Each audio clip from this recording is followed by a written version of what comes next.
কম্পিউটারে যদি activate Windows এই লেখাটি চলে আসে, তো এই লেখাটি আমরা যদি রিমুভ করতে চান খুব সহজেই কিন্তু রিমুভ করতে পারবেন এই ভিডিওর মাধ্যমে। এই ভিডিওতে আমি সেটাই দেখাবো কীভাবে আপনারা অ্যাক্টিভেট উইন্ডোজ লেখাটি রিমুভ করে ফেলতে পারবেন কেবলমাত্র কয়েকটি স্টেপের মাধ্যমে। তো সিম্পলভাবে আমি কিন্তু দেখাতে চলেছি, আপনারা কিন্তু খুব সহজে এটা করতে পারবেন, আর এটা খুবই সহজ একটা পদ্ধতি। তো তার জন্য আপনাদের সিম্পলি কী করতে হবে, আপনারা কম্পিউটারের সার্চ বারে নোটপ্যাড লিখে সার্চ করবেন। তো নোটপ্যাড লিখে সার্চ করলে আপনাদের কম্পিউটারের নোটপ্যাডটি ওপেন হয়ে যাবে। তো আপনারা নোটপ্যাডে লিখবেন @echo_of_taskil /f/im explorer.x, ঠিক আছে, explorer.x এবং এক্সিট, এই ফরম্যাটটি আপনারা যেমনটা স্ক্রিনে দেখছেন ঠিক তেমনটাই লিখবেন। এখন আপনাদের কোথায় কোথায় স্পেস দিতে হবে একটু আপনারা স্ক্রিনে খেয়াল করুন। দেখুন ইকোর পরেই কিন্তু একটা স্পেস রয়েছে, তো আপনারা একটা স্পেস দেবেন ইকোর পরে, ঠিক আছে।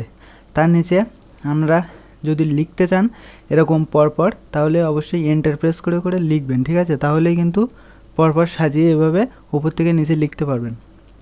এরপরে টাচ স্কেলের পরে একটা স্পেস দেবেন, এফের পরে একটা স্পেস দেবেন এবং আইএমের পরে একটা স্পেস দেবেন, মোট 4টে স্পেস দেবেন। মোটামুটি এই ফরম্যাটে আপনারা লিখে নেবেন, যে আপনারা এটা স্ক্রিনশট রাখতে পারেন। এরপরে আপনারা সেভ অ্যাজ ক্লিক করে আপনারা এই ফরম্যাটটিকে সেভ করবেন। এখানে আপনাদের ফাইল নেম blackmagic.lic রয়েছে, এখানে আপনারা আপনাদের নামটি এখানে লিখে দিতে পারেন, অথবা যে কোনো নাম আপনারা এখানে লিখতে পারেন কম্পিউটার থেকে।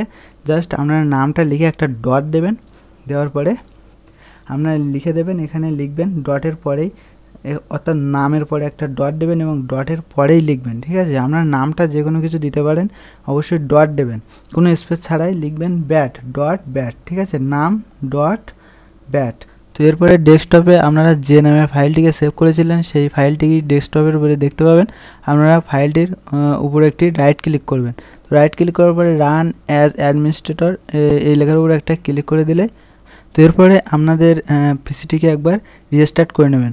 তো রিস্টার্ট করার পরেই কিন্তু আপনারা দেখতে পাবেন যে আপনাদের ডিসপ্লে বা মনিটরের উপরে যে ওয়াটারমার্কটি ছিল অ্যাক্টিভেট উইন্ডোজ নামে, সেটি কিন্তু একেবারেই চলে গেছে।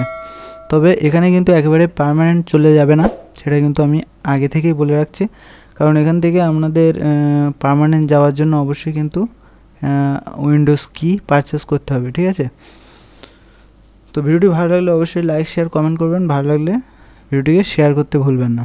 দেখা হবে পরবর্তী কোনো ভিডিওতে। অবশ্যই ভালো থাকবেন, সুস্থ থাকবেন। জয় হিন্দ, বন্দে মাতরম।